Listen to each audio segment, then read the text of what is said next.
আসসালামু আলাইকুম গাইস। আচ্ছা, এই যে গ্রামের মধ্যে আইছি, আমার বাড়ি হচ্ছে পঞ্চকোশী, উল্লাপাড়া, সিরাজগঞ্জ।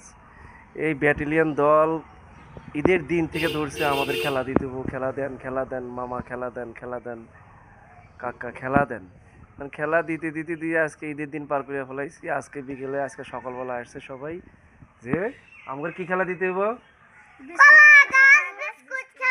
আচ্ছা, এই আবদার ছাড়েই না, সকালবেলা থেকে দৌড়ছে খেলা দিতে হবে। ঠিক আছে, আজকে কইছি যে আজকে বিকেলে তো করে সব খেলা দিমু। আজকে ব্যাগটি একসাথে খেলবি, ব্যাগটি, ঠিক আছে নাকি? তাহলে তুমি কি খেলবা? তুমি তুমি এ হচ্ছে ব্যাটালিয়ন গুলা বিস্কুট, কলা গাছ, মোরগ যুদ্ধ এগুলা খেলবো। এই খেললে বলে তা করে মনে শান্তি। তো আজকে আমরা এই খেলায় যাবো, ঠিক আছে? ওকে, সবাই রেডি? আজ খেলবো। ওকে, হ্যাঁ, খোদা হাফেজ, সালাম দে সব।